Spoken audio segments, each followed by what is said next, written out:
What does it take to turn raw talent into world-class combat sports talent? Today on Fight Capital, I'm joined by world-class coach Saeed Saparov, one of the top-tier coaches coming out of Killcliff FC. From the mountains of Russia to the cutting edge of MMA, Saeed's journey is all about building champions. I love this episode as I got to finally talk to a coach who's had global experience in Moscow and Eurasia, and I definitely hope that everyone gets something from this because this is my longest podcast to date. Thanks everyone for supporting me. I couldn't do it without you. If you do like this content, give me a subscribe, like, comment. I'm always looking for feedback on what I can do better and continue to improve this channel. And now, Saeed Saparov, let's get it.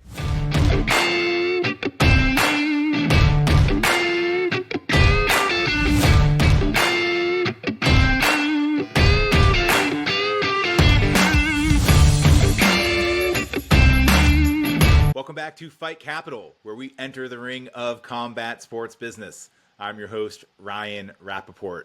Today, I'm honored to be joined by Saeed Saparov, who is a respected coach at Killcliff FC, known for his extensive experience and strategic expertise in combat sports.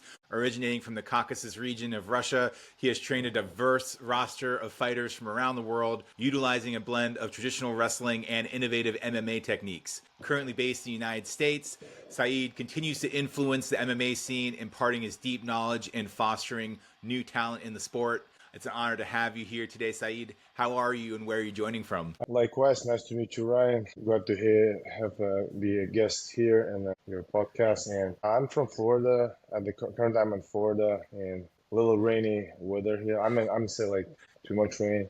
So, and yeah, this is exactly, we got to share sometimes our thoughts, knowledge, and inside the sports, there's a lot of things. So, and thanks to all the fans and supporters that our sports growing. So we got to share the things, right? You work with so many amazing athletes and have been a part of so many athletes' development. Can you just start by sharing a little bit about your journey into coaching and what inspired you to pursue this path? All right. Let's say the big difference I see between even the United States and Russia, back home, especially our region is the south part of the Russia, and the region is very let's say here in the United States, people say the lifestyle. We say this is culture. So let's say the combat sports, wrestling, to be a strong man, it's a part of the culture. And as every grown young man to show they're brave, because the region I'm from, there's a mountain region, and there's a tribal relationships, very strong, religiously, and a lot of things. So to show how you brave, to show what you got, it's about the sports. We're trying to keep out from the old, let's say bad things, to be a bad samples, and that's why the sport is a great opportunity to show your bravery, and that's what I think. So, and that's why every kid in Caucasus Mountains, they have always the great samples around. The big example is the wrestlers, because wrestling is especially in the region, is a part of the culture. It's really always beside. You go we have 7 states. If people don't know, the 7 states beside the mountains, and every state have their own vibe inside. In majority, it's about the same.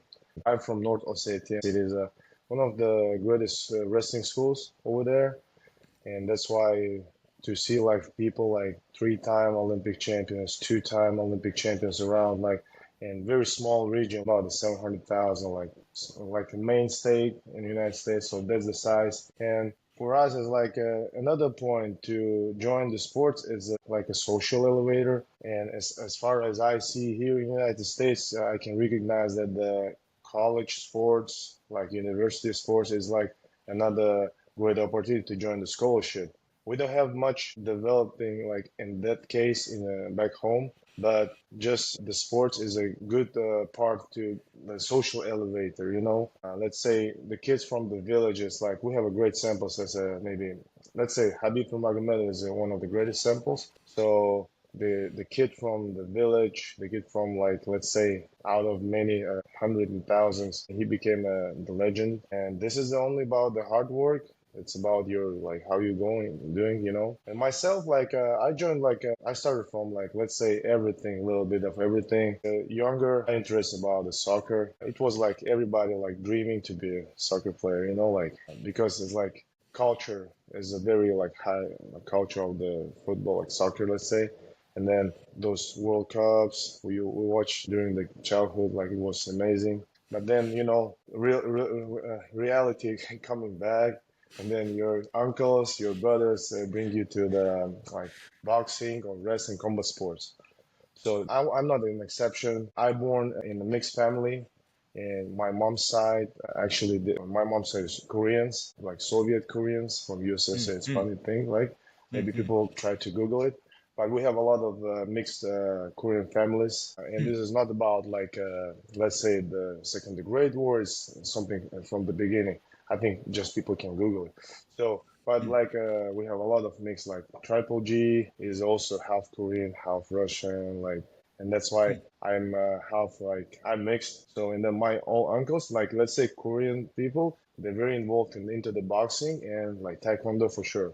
And that's why my uncle, my grandpa, mother's side, and my father as well, they were boxers. So and like even wrestling was always beside, but like they say, hey, you gotta go to like boxing, just try it. So that's how I started my just to meeting with the combat sports, and I joined like two, three great schools because I was born in Tashkent, Uzbekistan, and then moved like they say I'm like a nomad, so this you got my nickname as well, right? So and I moved to the Kazakhstan. Then only when I was like 18, I entered the Ossetia, the Caucasus region. So because I used to grow with my mother's side, so and this is exactly why I'm trying to share this because the old path and all the states, countries, and cultures I've been through. That's what I like learn a lot, and I'm trying to bring, like so I'm very diverse like person, and but so boxing was a great experience. Let's say I spent 8 years in the boxing. Like it was a great experience. Let's say I was a nice boxer. Let's say not Olympic level, but I joined like good schools. Like in Moscow, there was a CSKA. It's like Army Club, one of the best one.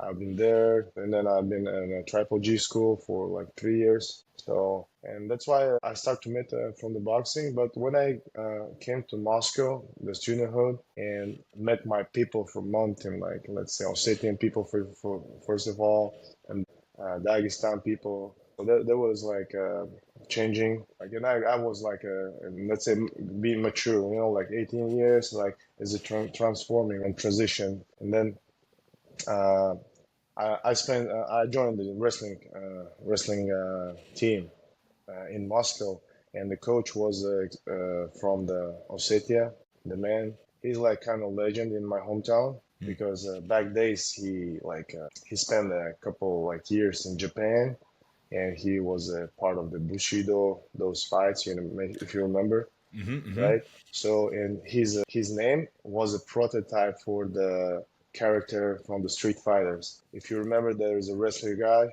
With Zangief. the Zagib, yeah, Zagib, Yeah. yeah. So the prototype was Victor Zangief. Is my first wrestling coach, and I Huh. joined like I spent like around 2 years there in Moscow, and yeah, like it was funny. Like when we look at him, like he's not looking even close to the character, but like to be like more in the games is like different. They want to make bigger like this, but he was a big, huge, strong guy. He beat a couple Japanese guys, and then that's for me was a like so like exciting to join, especially his classes. And he teach me a lot of great things like basic good wrestling. That's the great example how I start my sports. And you know what? I get married like 21 years old, so like early. And then kids come, and then I start my semi-professional. I spent my amateur career in Moscow, like during the studenthood, because back home to become a professional, even like if I say like, hey, I'm 18 years old and I'm like professional fighter, like people gotta laugh at me because to became a professional, you gotta achieve something in the amateur, even Mm. to get the experience, the great experience, right? So like, let's say that's why like I don't have like those 200 fights in amateur. Maybe I have like 50, 60 fights in amateur, back and forth and different sports. Because back then there is no MMA, and everybody like we say like it was a really fun time. Like I remember we just was like group of like friends, let's say 5, 6 people from like Dagestan, Chechnya, Ossetia, Russia. And then some of the guys say like, hey, there is a grappling match like tournament. We say, what is grappling? Like, it's something like submission. Like we don't know what is. We say we go. And then there is a Wushu Sanda. Like what is this? Like Kung Fu. They said no, it's like something huge. And say okay, let's go. Like and that's how we get that experience back days. I think that's why like we can be good jealous on the new generation because they have everything to start with the exactly the MMA. And after families, kids coming, and then I also get some injuries. Always concussions is always a part of the job. And my vision was that. That's why I was wearing the glasses, the prescription. Mm. So and like doctor says, like you can stay, you can be still fight, but it gotta be like maybe issue because Mm. vision going down. And then like it was challenging time for me as just to become a father, as a husband, like as a to like let's say leave the sports. And then my friend, a good old friend of mine, he give me advice like he said like, hey Saeed, I saw that how you doing you helping the coaches in a wrestling classes like for the Zangief, like he said like, and I think you have a talent to lead the people because you can explain. And I say maybe this is like something. And then couple years after 2013 I started my back home in Vladikavkaz, so I back to Vladikavkaz, Mm. and then I started my own team. It was in funny times, but it's middle nowhere. Let's say nowhere. Like yeah, in the like factory neighborhood. There is like some of the uh, warehouses, like yeah, so some like in the warehouses, factories beside like all those fabrics, and there was a small gym of my uncle's friend, and then he's like, say you can just get it if you can clean the building. He said you can join, and there is no water, nothing, but that's how I started. Yeah, well, I consider myself a bit of a nomad, but definitely looking at your experience and the places you've been, it's not a shame. But Yeah. you've had this amazing experience. I know that you coached with Eagles MMA in Moscow. Right. Now you're at Killcliff, who's arguably one of the best gyms in the sport now. Can you just Right. talk a little bit about how do you think it's possible to build a successful fight team culture? I think I like the explanation, and this is the exactly good words to say the fight culture. That's what I feel myself. I want to like because this is a really fight culture because let's say nowadays is different, right? And like to fight outside on the streets, it's like kind of like not the criminal, but it's not this time, like people different now, and it's not bad. But back days fighting was like if you want a piece of bread, you gotta fight. You want a Mm. piece of land, you gotta fight. You if you want like anything, you gotta fight. So the fight culture is the huge, all around the world, and all around the world, it's like again for some of the states, just the big cities is just the lifestyle they saying, but this is the culture really, and that's why, and all diversity, all the things around. That's what like I felt myself through my own experience, and that's what I try to build. So let's say that's why we love the sports, like in the general, because there is no like let's say even there is a lot of politics, a lot of boundaries. I think we gotta keep it. We gotta Mm. keep the old meaning that the sports it's about the friendship first of all. Like we know that the friendly matches in the soccer or whatever, like team sports, and that's why we gotta keep it. It's a beautiful thing. Like even like Olympics, if Olympic Games starts, like example, all around the world, there was a rule to stop all the like say war acts, whatever Hmm. conflicts. Unfortunately, like it's not followed many like by the government, like. But I think we as people, I think I still believe that people running this world, people, a human being, and I think we gotta keep it in the general. In my experience, so when I start my amateur MMA career, I participated in a lot of tournaments, like a lot of in Moscow especially, because Moscow. Why Moscow? Because it's more like let's say not the only that, but developed though the city. Like there Hmm. is everything there new. So something new is in Moscow. That's why a lot of people come to Moscow, and I was there as a student. So I participated with all like those guys, like you guys know as like great athletes like Habib, Alex Volkov, like the names that you guys kind of know. And then Alex was a long time my teammate back days in Moscow. Yeah, back days in Moscow was my teammate, and that's why after when I started coaching, really they inspired me because okay, I said myself like the big thing. That's just how I started to coach. I just want to bring as more as I can kids from the streets, and it still works. Hmm. Unfortunately, streets still sharing a lot of things, and the difference nowadays, kids are not ready for the streets that back days, I think because they Hmm. don't spend much time in street. They don't know the kind of rules. Let's say just the relationship. What is street, right? And when they join the streets, they go like very bad. We have Hmm. examples. So for me to be a coach, when I started, the let's say beside to get those gold medals, it was exactly to bring the kids to the gym. And the numbers of the people, like the students, walked through my gym back home, like city was like thousands of the kids. And even they spend 1 month, 1 week. Some of them spend the years. Some of them even with me right now, we have still relationship. But always when I walk, like in the city, everybody like sometimes they come and shake hand with me. I even can recognize them because they grown. Yeah. And once you participate in a small tournament, it gotta be always in your memory because this ages like let's say from 14 to like 16, 18 is the very time like everything is so like big or like even like I sometimes don't recognize but people ask like hey can I have this t-shirt like and I say like yeah like sure but back days people like we fight for this we can fight for this shirt like Hmm. so and yeah just back to this t-shirt is a huge shout out to my boy like my man Gilbert Burks our captain he fighting soon so I want to Oh, support him. good. Let's go Gilbert. Happy to see him. Happy to see him back at it. Right. Yeah. Hopefully, like we see that it's good fight always. Like, and good thing about Gilbert, he fighting. He not look about the ratings, anything. He just fight. That's the great example for all athletes. Because at the rest of the day, you gotta fight. That's your job. That's what you gotta love.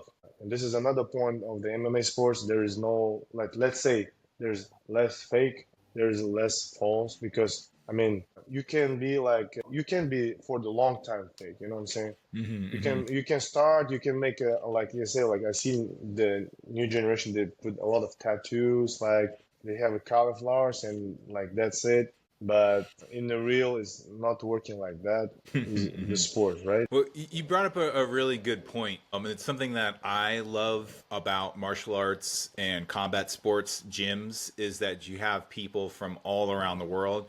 I mean, just Right. some of the fighters there at Killcliff now. I think of Kamaru Usman, Shavkat Rakhmonov, Makhmed Berkamov, Right. Gilbert, Magomed Umalatov, Asu Ambalaev, like all these people that have come through and that you train with. I mean, everyone's from all around the world: Brazil, Kazakhstan, Right. Africa, America. It's really just this like beautiful coming together of people who usually don't speak the same language. And I Right. don't think people talk about it as much as how important that is. This, especially now today, if you look at everything that's happening around the world and all of the perception or the way people see, oh, this person's from Russia, or oh, this person's from Chechnya or Brazil. Right. It's like it's really like a great place where people can come together and just have respect for each other. And I think that's such a beautiful thing. Exactly. Yeah, that's the beautiful thing. That's, let's say, part of my coaching philosophy as well, because we gotta share. I mean, if you have a knowledge, it's your obligatory to share the knowledge because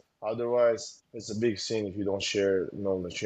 And let's say this question is a good question. So I spent like a lot of years in my hometown, a lot of years in Moscow with the great athletes, especially my like let's say last years in not last, but some of the years, like let's say 2.5 years, 3 years, I spent it with the Eagle MMA, and it was a great experience as my own the coaching transition as well. Let's say from the amateur coach with the amateur students, I get that knowledge experience because professionals they have a different mindset definitely, and you gotta as a coach you gotta figure it out. You gotta definitely put it on the note like and figure out because Moscow for the because Russia is a big country, right? And Mm-hmm. like all from Russia and the post-Soviet states, the people come to for the training camps in Moscow. I met a lot of people like let's say like even I remember like Yuri Prohaska came once to the camp, like spent like a month I believe in our gym.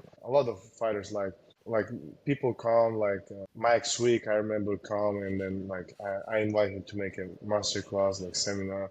I always try to put something and I always love to like the one thing because the hard work not everybody see the hard work as we let's say like spending time in the gym. That's why I want to the people understand what is the MMA. They gotta respect it and not just because the arena they come for sure they like the fights. That's the pike of the thing like of the movement, right? The fight. But beside the fight, the hardest part is before, way before. They sacrifice a lot. They're so disciplined. That's what I learned. Because even I can compare, like when I was a, say, fighter myself, and I spent time in Moscow, when the people from Caucasus come to Moscow, for sure they recognize because like we're about the same. But anyway, there was a things like the Moscow fighters from Caucasus and the real ones when they come, we fight each other a lot of time. Mm-hmm. Some of fights we won, some of fight them won, but always we see the difference because they're more Mm-hmm. hungry.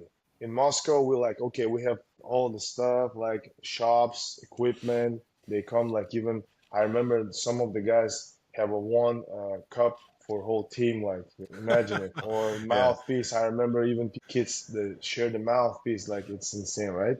So, but it is what it is. That's what I learned. That's discipline, and that's exactly the social level, like you see, and that's the beautiful. But when you step into the mat, nobody like really look on your shirts, or if you win the fight, you show your skills. You're a great athlete. That's all about. So, and when I joined the Killcliff, and huge respect to the Henri Hooft, who allowed me to join the team as a coach. And I remember that first days and when I came to the gym, it was like an interesting part as well, like because I came to United States and like I really like I came to explore the country. Okay, I love the history. I love to learn languages, so I try. I talk English okay, nice, Pretty good. but right? And then I came, I said, I want to learn more. I got to start to work right away. And then when you come for the first time to the new country, it's like survival job. It's like in anything else. And then first time I remember was like winter time. And then when we arrived, like I have a couple of friends here. That's why we just decided to come to Florida. But before, like I thought maybe I go to Seattle, maybe I go to the like Boston, Washington, or like those big LA as well, like But it was those time was a COVID, still COVID things happening around. That's why yeah, I came like 2021 end of the year. So and then Florida was comfortable for these things as well. So still shops are was opened, everything was like pretty like better than others. And then we decided to stay here. And just for like second day, one of my like friend, like he said like, hey, one of my friend, he's a former like fighter, Ali Kaitokov. He said like, I'm not in the state, but there is my friend. He can help you. And it's in another good point. He was like kind of like a lawyer, sorry, lawyer. So he know the things. So he helped me a little bit with my papers. Oh, that's nice. And yeah, and he said like just third day. I remember I was in a hotel somewhere like because it took time to get the place. Especially when you come just new, like from nowhere, like like no paperwork. I mean, social people asking for this stuff. I say like okay, like, and he invited me to like barbecue party, whatever. He said like, hey, I know that you stressed from the like plane and everything, so come like just enjoy and relax a little bit, and we'll figure out what you do next. It was great because I remember they gave me a car, like 1996 Honda Civic. It was like for me, I never drove the car, so right away they gave me a car. Like it was nice. Like I mean, I never drove the car, and then Hey everyone, quick favor to ask. Did you know that nearly 80% of the people tuning in right now aren't subscribed yet? That subscribe button down below is what powers me every week to keep putting out these podcasts. Big shout out and thank you to everyone that's been supporting me for this. I couldn't do it without you. If you're enjoying the content, please subscribe below. It means the world to me. And for everyone supporting me, thank you so much. Now back to the show. they gave me a car, and thanks to the one of brothers, like he gave the car, and then the guy, the lawyer, his name Orhan, he said like, "Hey brother, you know what? You the coach, right?" I say, "Yeah, I'm a coach." Like, okay, like look, there is in a barbecue park. There's Rafael Fiziev. He's UFC fighter. I say, I pretty know like who it is, but yeah, I've never met with him. Yeah, he was preparing for the guy from Australia. I forget the name, but spinning kick. Yep. Yeah, he won the spinning kick. Yep. And then, so what the deal is like, they say you so stressed. The Henry Hood is my friend, Orhan said, the lawyer. He said like, he's my friend, like friend of mine. So we can like just calm and just, you coach, right? You can go maybe train a little bit. And again, like stress relief, right? I said, okay. And then I came, we met with the Henry. There was like classes. I came like, I remember, evening time, whatever. Yeah, I came.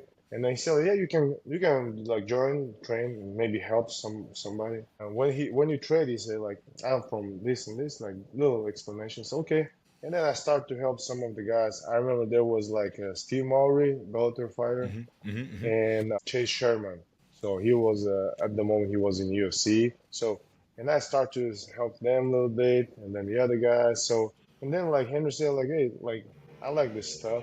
I like this like because I show like kind of the combat style, combat sambo. I mean, like little like Habib style, you know.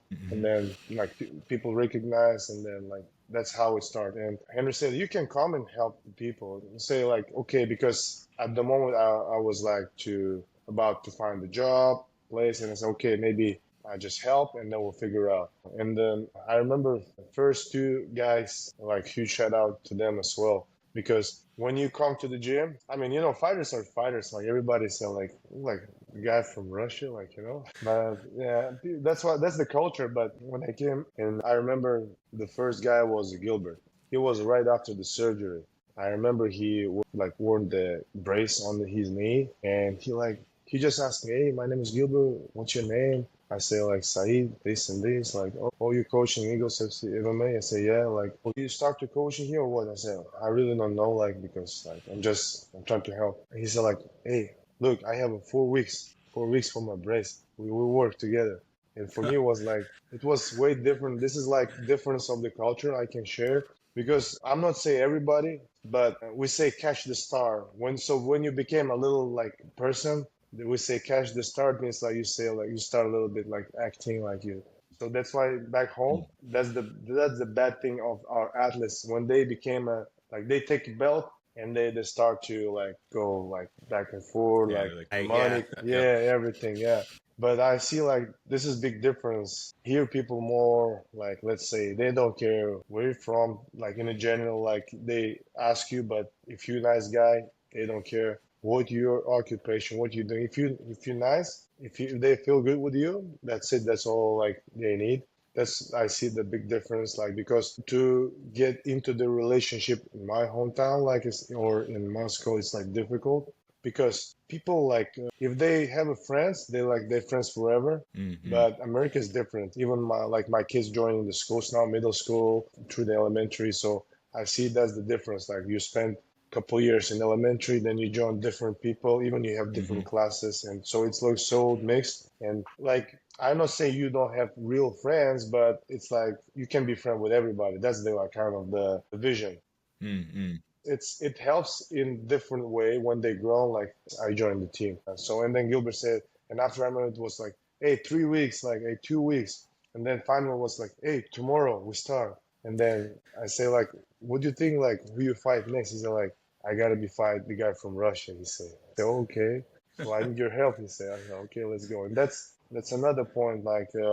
Because Gilbert is kind of the captain in the team, and he like welcomed me so warm. And then Phil Hoss was at the moment. Mm-hmm. Phil Hoss, yeah, the middleweight. Also, he right away like say, "Hey, coach, like I want to take private classes." Like I said, "Wow!" Like for me was like, and then so these guys like for me was like again like I work with the UFC fighters like back Moscow, but it wasn't like that, like. And then Tyron Spong, another guy, like this man, like also like I want to thank him, like he always like support me, like when he like, hey, Mm-hmm. I like you, like because he said I can recognize people. So okay, like and respect, Legend. and yeah, legend. And then you can say nothing. If he says I respect you, I recognize you, I say okay, Mm. that's it. So that's how I joined the team. So that's this another point. Henry Hooft, this is the man. I think, to be honest, I feel it's all about him. And with the all respect to all coaches, but I think all the things diverse and all the culture exchanging is about him Mm. because he's a Dutch kickboxer. Like he spent a lot of years in Thailand.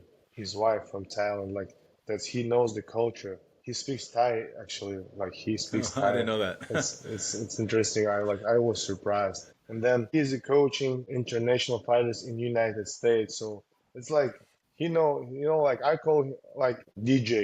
DJ. I Yeah. mean, because what we know that electro music is a huge part of the Netherlands. And then I say like, and especially when you join his classes, when he run the class, you always can hear like some of the DJs from Netherlands. And Mm-hmm. that's why for me the vibe, if you ask me, like Henry Hooft, when I join, I see him, I hear this, and this is like big parties. So that's why people come to the gym and they feel so comfortable. And this was a smart move to build a team to have different coaches from different countries and different styles. Because Mm-hmm. especially when you're like the professionals, you gotta because you can spend like if you're amateur you have time, but professional they come and they need exactly timing like 1 month before the fight, 2 months they need this and this. Okay, if they need more like let's say this type of work, we have American coaches with this. If you have more boxing like let's say Cuban boxing, Dominican, whatever, like we have coaches from this like let's say cultural uh, Hispanic, let's say. Me as a like Russian speaking coach, I'm from mountains. So in the whole post Soviet countries, also like I can work with them, even to translate, communicate. That's a great thing. That's why we have different coaches as well from different countries, and that's Mm-hmm. how I think it's a great matchup. Like, and especially when you behind those guys like Henry Hooft, Greg Jones, the legends of the like college wrestling and three-time NCAA championship, and for me, like it's like you feel like you learn. I learn a lot. And if you ask me, like how to keep growing as a coach, so every single training camp with every single different fighter, I gain a lot. So Mm-hmm. I think this is good. I want to give advice to all fighters. Sometimes they not use this opportunity, but like if I spend 3 or 4 training camps with a Gilbert, I learn like because the thing I want to share, I want to put into his work and how he realized it. It's another book in my library, and that's Mm-hmm. why. So I work with Phil Hoss, I get this. I work with Vicente, I got this. Like Gregor Rodriguez, Mohamed Burhama, a lot of guys. Like I learn myself, different styles, different people, and I learn and I try to keep it. This is like the greatest things I can like get.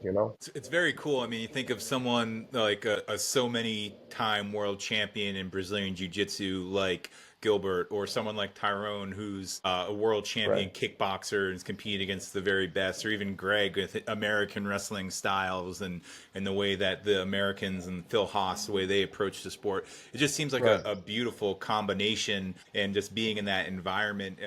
Talk to me a little bit about how you navigate the complexities of managing the relationships with fighters from all around the world, particularly when those cultural differences come into play. Right. This is another part of MMA. I think this is the unique because unique thing about the combat sports, but MMA. MMA is a huge these days, and uh, again, because MMA it's a tough sport.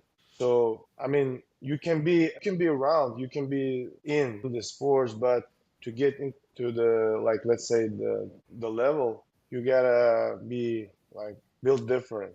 So MMA fighters, MMA as a sport built different for real, and that's why simple. Let's say first of all is a body language, right? So body language, if like okay, like if the guy's a three-time world champion jiu-jitsu, but you show him and like even you can submit or you can control him, and he like say, hey, like how you did this? Because this is another part. That's what I'm saying. I learned a lot from the fighters. That's the trick. This is like if you ask me what's my coaching like, not the success, but let's say to get better. I learn more from them. They learn, like we share. This is the thing. Because if coach don't want to learn from the student, it's bad.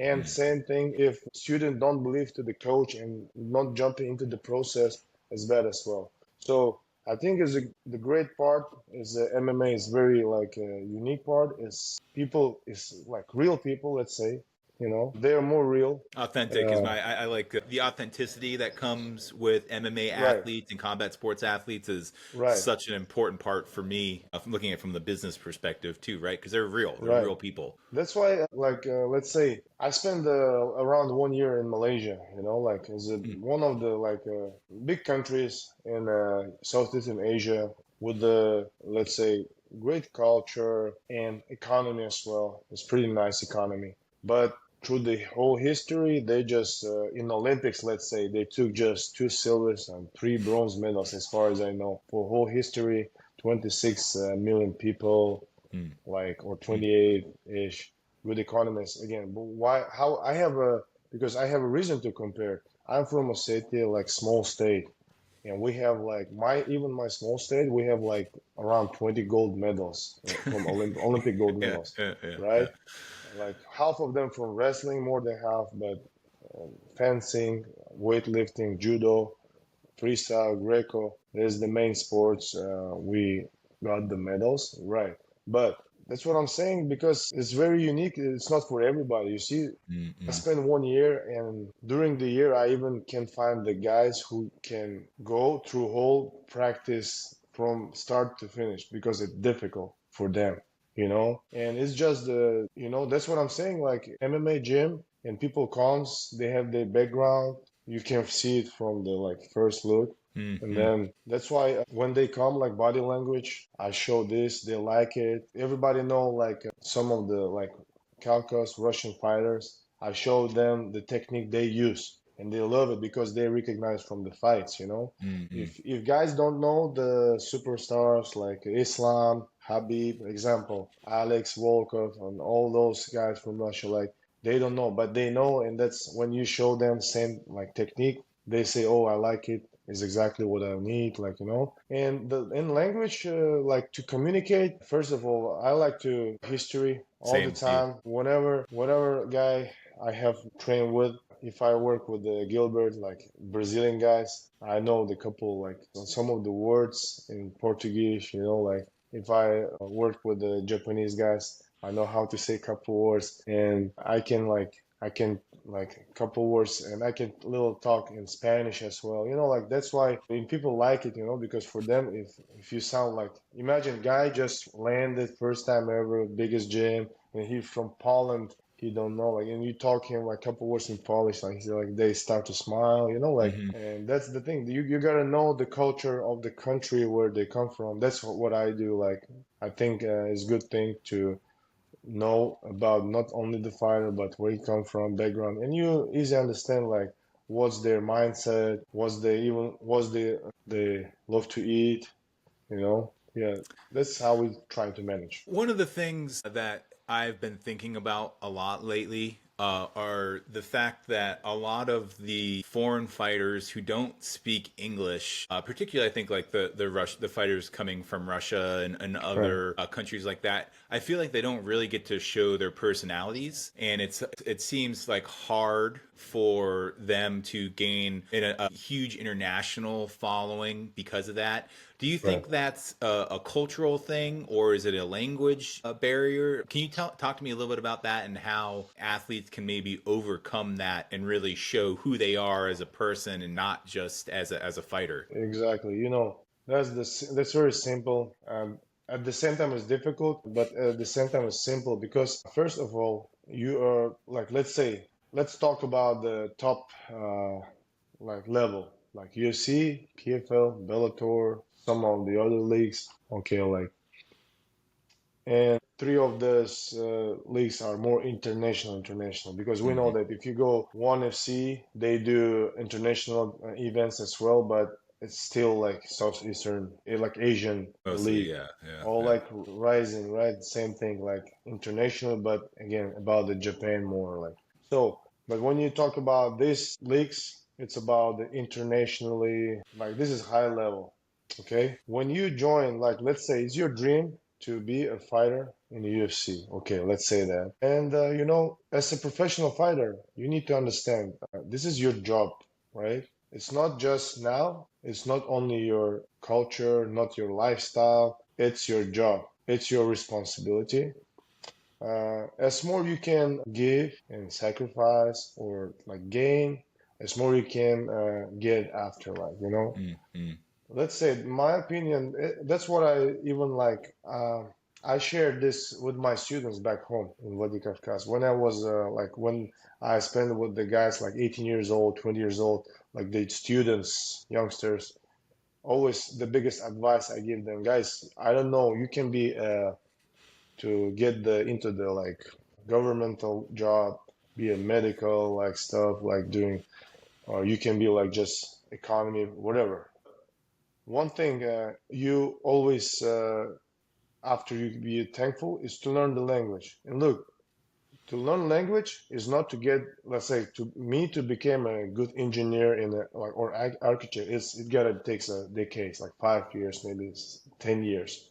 But to learn language is difficult, but it gotta take like 1 or 2 years if you're going through the right things. Like you go visit the countries, you go visit the international camps. So to learn language, it's let's say it's less to get the new profession. You gotta break this because this gives you more. Because people internationally, you look, this is the big difference between like all different countries and United States. Because market inside the United States is the hugest, like even economy itself in United States stays strong just because the country, like people who inside the state, they spend money. Though this is like how it works, the mechanic, right? Mm-hmm. Economy, and it's a huge market. Why? If for Russia, for me to pay, let's say $20 for the Netflix or ESPN Plus or all of like Fight Pass. It got to be like I double think to spend this money, okay? Mm-hmm. But people here is normal to just sign in Netflix, whatever, and people like really I can say don't care about it much because it's economy. This is a strong economy, right? That's why you need to understand you have a big fans in your hometown, home state is good, but the people who buying the pay-per-view, the people who sharing to follow you, it's a big market. And as a professional fighter is in UFC, I think that one of the greatest PR machines is in the UFC. Oh yeah. But you gotta give them something.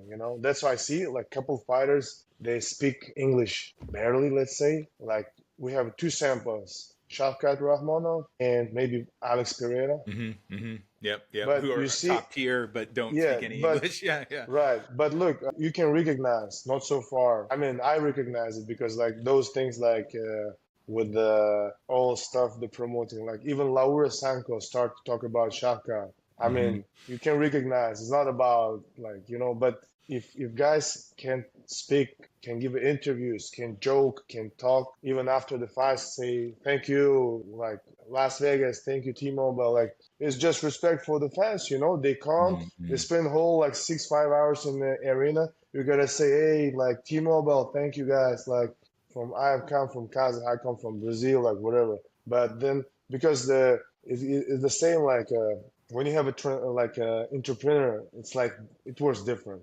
It's like Mm-hmm. I think it's responsibility. It's not just you need or not. You don't think even not to think about it. You gotta do this because you gotta learn English language. Number one thing, big advice for the fighters. And all the I things gotta be easier. No, it's funny you say that because I just saw an interview where Diego Lopez was speaking English, and it's the first Hmm. time that I've heard him really speaking English, and that for me is like that is the next level. As amazing as he is in the ring, and you can see his personality. It's hard Right. for fans, international fans, to get on board when they can't feel like they can communicate with somebody. And as silly as that is, it's where you see Islam, Khabib. I mean, I even think of someone like Ankalaev. How amazing of an athlete is he is, but he might get less opportunities because he doesn't really speak much Definitely. English, and it's Definitely. silly, but at the same point, that's just the market. As a coach, I'm curious because I know you work really closely with Ali and Dominance MMA agency. What role do you believe that coaches should play in the business aspects of their fighters' careers? Yeah, it's another good question. Yeah, like because of a lot of fighters from our region joined Dominance. Yeah, for sure. It's like half of my friends, more than half, like they in Dominance, right? And it's a great opportunity, and really like he's a great manager, Ali. So I think it's the great to get this opportunity, and I think he have the same mindset that the kids gotta learn English because yeah, a couple tweets, a couple posts on Instagram is good. It's okay, but look, if I can't speak English, probably is not gonna be the interview with you, right? Mm-hmm. Yeah. I want to I That's want to interview simple. more Russian fighters, but I can't speak Russian. So yeah. Right. That's why sometimes even people wants to know about some athletes, they start to ask me because they know that they outside of the state. There's another point. I believe if you are signed with the UFC, you got to spend more time in the United States as well. Mm-hmm. Like I'm not saying like the like long time, but because people have family, but you got to stay here like longer, try to put your like name on the map as through the some because like even let's say Embiid wants to come and film your preparation for the fight, but you come just 2 weeks before, you know, and for them to fly, maybe they say like, because oh okay, like it comes like, but that's the thing. You gotta you gotta work it. I mean, you can stay like look like let's say like Shafka like 18 finishes, okay. Yeah. I mean, there is no doubt, there is no questions, right? And as a like manager of him, as a Dana White, like the let's say the boss, I say, hey, whatever this guy need, like we give him, right? Because just numbers don't lie, and the rest of the day it's about the fights. But it's just exception, okay? It's not the rule. So I can tell you, he can double his income if he will talk English. Even look, I'm a, some of the energy drink company. I am some of the clothing company. I want him to be a part. I mean, I know he's like just to stay like this and wear this shirt is gotta be okay, but it's different. That's why you missing those contract, you're missing those opportunities. Mm-hmm. Okay. Mm-hmm. Mm-hmm. So, but back to the exactly the question, I think managers. I mean, I like some of them, like some of like when you have a personal relation with them, like let's say Rizwan, Ali. I have Mm-hmm. some of the guys like John from FRM, like I know Sayat from the Ruby, and all of the other guys. But the thing is, it's some of the my personal relationship. But in general, I think there is less communication. I think, especially because for the manager, is just to sign the fighter is the deal. I see there is a hole in this game because some of the managers they try to help the fighters to get the sponsorships, but some of them not. Like I mean, if I get the title shot and next opponent is Leon Edwards, probably I get the contract from Monster or contract from the Young Love, whatever the brand is. But it's okay if I mention that brands. Oh, of Yeah, course. Yeah, yeah, yeah. yeah. Please. Yeah, yeah, Sorry, yeah. No, no, no, but no. I like talking about the brands too. So important. right. So even like the Venom, like is your it's like the major like UFC brand, right? So, but you have opportunity to get the personal sponsorship, right? Like I know that the Muhammad Mokaev got his sponsor from Venom because they see the potential of him, right? But yeah, like Ilya Topuria get the sponsor, but not everybody because they not really. I don't know. Like this is the big thing, and so managers got to help them a little bit more. So I think the managers got to work on PR their fighters more. I mean, as Yeah, more as they can, right?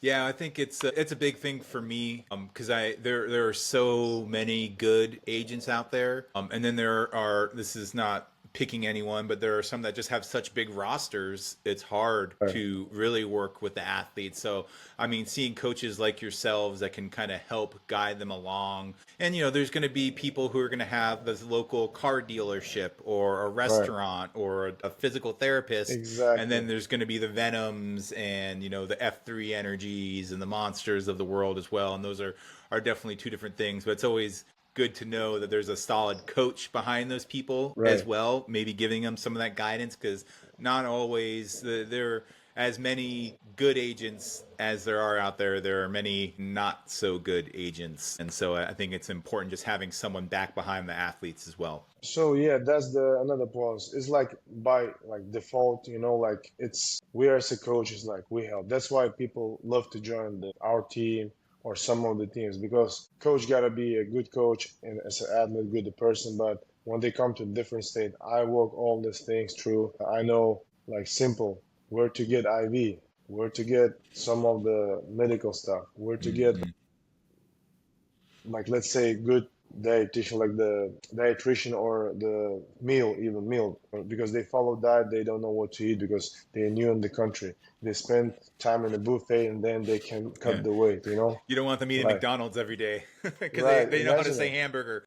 right exactly so it's for sure like we when people come to our gym, first of all we explain the schedule, we explain who is who, like coaches, the style, the time, everything. After we try to help to where to get the apartments to stay, the place, right? There's got to be some hotels if they have that budget. If they have less, like maybe Airbnb, and maybe we have like place also where the fighters share their houses too. So we have a chat. If one guy wants to come month before, I just message, hey, everybody have a room. He said, yeah, I have room. This exit, how much? Okay, works for me. So that's how we do. And even like fighters, like some of them even like come and don't speak English, right? As you said, like, and we try to help them. I was a couple times as a translator for them, like not a couple, but many times. Yeah, like to translate, that's why uh, that's another point. Like if some of the fighters who speak Russian fighting, so Henry, like we before the like let's say we have a schedule on the board, the fight schedule. So we have like busy September, October, and like we have 8 coaches.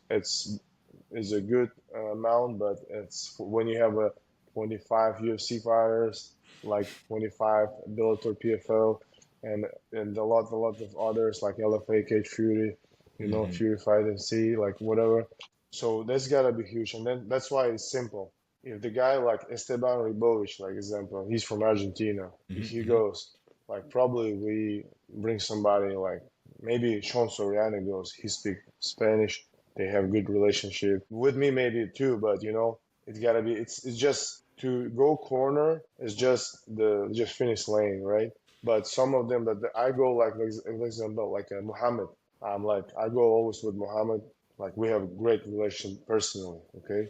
So there is no doubt who goes with him. Okay, and that's how it works. But Mm-hmm. some of the fighters they just do like let's say I have an opponent, he do this, okay, this coach work with me this camp, and he gotta go with me. Next is like more ground game. This coach gotta corner me, and Mm-hmm. it's okay too. So we don't have really like who goes with who, but closer to the fight, fighter will decide and try to say like who gotta go. But sometimes we just go because, like, let's say we have 4 fighters in the fight card. Yeah, Imagine, right? And yeah, then yeah, three, yeah. four coaches go and corner them.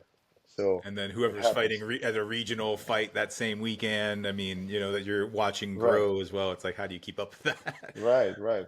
But relationship between managers and the coaches has got to be more stronger, I think. Not much like, let's say, annoying. Like that's another point. Like because if you try, if I as a coach try to change anything as a managing, it's got to be no good. Like let's say, no, I don't want to fight him. I want to fight him. He's not ready, and but that's why we got to communicate. And Mm. if the manager comes and say, hey, maybe you guys do this stuff or this stuff, it doesn't make sense, right? Because yeah, I mean, managers have a good eye and experience and as a vision, but some of them even don't spend the time on the mats, so they don't know, right? Like that's why, like again, back to Ali, like he back days was a fighter himself too, right? He And he understand what trains it is. still, right? Yeah. Right. And that's why if I can help, so like let's say back to question, some of the fighters from my hometown, they wants to come. They don't have managers. And I say like, okay, let me try the thing because if I see that he have potential to come, I say yes. If not, I say I don't know what to do. Like I can give you advice, but you know, if I see the guy is real hard worker, he got like 100 fights amateur, he 3-0 in pro. I said definitely yes, I gotta help him. And Hmm. then I try to reach out to some of my friends, managers, whatever, and try to bring them, put them to make money, the like rest of the day. Mm. So I think that's we gotta communicate these things like, and managers too. Like when they see like some of the fighters, they ask questions to me like, "Hey, what do you think about this guy?" I say like, "Yeah, that and that." Like because some of the fighters looks good, like they have a good fights, but maybe they have some of the parts they just still need to work out, or work on. So it's Yeah, a and big it's an thing. investment from the agent's side as well. You can have 1,000 fighters, but you want the ones who are going to win and are going to be able to Right, earn those opportunities. right, correct. Saeed, last question. As you look forward towards the future of MMA, what legacy do you hope to leave behind, both as a coach and a mentor in the combat sports community? Okay, that's a good question. I think every coach gotta have good answer for this question, okay? Because just coaching for the coaching or be around this sports, it's cool, it's nice. But for us, it's a job, right? It's job. At the rest of the day, like I have my family, I gotta feed them. So sometimes we do like we have some of the coaches gotta go and do the side job, you know. I always have that mentality. If you're a professional, if you pretend to be professional or you're professional, you gotta make everything to be professional. Like if I coach, I don't want to spend like night shifts, like let's say on the track or moving or construction. It's not about the hard work, but it's about because I think we can lose this connection. Okay, because if professional fighter comes to the gym like, and try to get the best version of him, be a best version. I need to put everything on it. And for me, for sure, like if you ask me, just answer. I want my champions. I want my own UFC belts, PFL, whatever. Yeah, my own generation of students because I'm still learning. Like it's my 11th year coaching,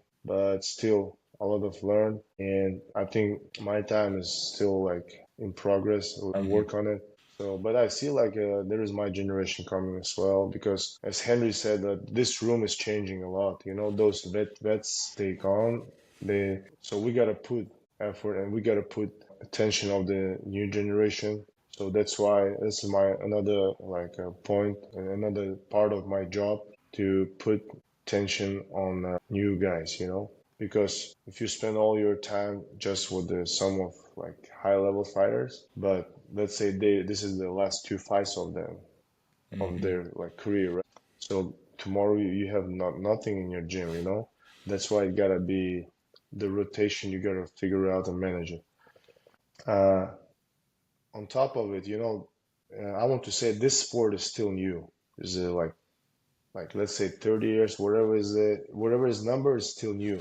But nowadays, as the social medias are going huge, okay? So you don't know why some of the guys so famous, but because of it, because of some of, let's say, algorithms, But I can say the sport is new, so the level is like very close to high level sports. Like we can see that we can hear that UFC that sounds close to NFL, sounds close to MLB, like baseball league, or NBA, whatever, right? Even sometimes more popular. But the economy of the sport is still like low. That's Mm-hmm. it. So I think it's got to be another like part. It takes time, but I think we gotta the coaches and fighters. We gotta put it on like on work on it because if we don't care, I don't think that anybody care. But we care because this is our job, and we want like I think there is a something gotta be changed, like in the sports because there's a less than we can do. So as a legacy, I want to still keep in my mind as I started, uh, like 2013. I said like I want to bring more kids from the streets. That's my goal. Beside all the championships, because to be a coach is it's a kind of a vocation. The vocation it's a the more than half of the things what happening in the sports and especially for the coaches, it's about let's say I forget this word in English, enthusiasm. Okay, so this is the big huge part. So whatever happens is just because of the people. They want it, they sacrifice it. Okay, so but I'm still waiting for that days. But in general, my goal, if you ask me a question, it's to bring more kids from the streets. I want to make a lot of programs with some of the places, like let's say, I don't know how it's in the United States. I'm still like new in the country, but let's say rehab programs for those people who spend time in some like detentions, wherever Mm-hmm. places. A lot of projects I've been through in Russia. It's through the orphanage. Mm-hmm. So the orphans, there's another point, like because they needed more attention, and I think the MMA sports gotta be a big part of it because these kids are like spend hard times, walk through this whole like let's say missing things, but I think the sports can bring them back to social and normal life, and maybe some of the post-traumatic any like programs, but especially for the kids. That's what I think. That's my goal, and we'll see like where my like next chapter of my career. But now I'm in a big team. I just get in like try to get better and try to help the old fighters. Yeah. That's beautiful. I think it's martial arts is such an important part of growing as a person and learning those things that can help you no matter if you're going to compete at the highest levels or if it's just going to help you become a better human. I think it's a very important aspect of the world today. And so I'm Right. excited to watch that next chapter for you. And thank you so much for doing this today. I think this might be pushing my longest podcast to date, which Oh, really? it Sorry. hasn't felt that way. No, I love it. I love it. And you said earlier, you get something from every person that you train with and you're in camp Right. with. Same thing for me. Selfishly, this is what I get from this. I learn from people like yourself and Right. hear what's happening in a place where I don't necessarily. I was living in Florida for a while, but I'm in Vegas now. So being able to Right. experience what you're experiencing through these conversations is such an important part. So thank you so much for joining me today. I know a lot of people are going to really enjoy this, and I think it's a very important conversation that we had today. And my pleasure to have this conversation with you. It's always like good things and to share. And I think we gotta cover this more in the future because people gotta know, understand what is this MMA about and what we're doing. Like huge respect. Likewise, thank you so much, Coach. You have a great rest of your Sunday. Yeah, you too, brother.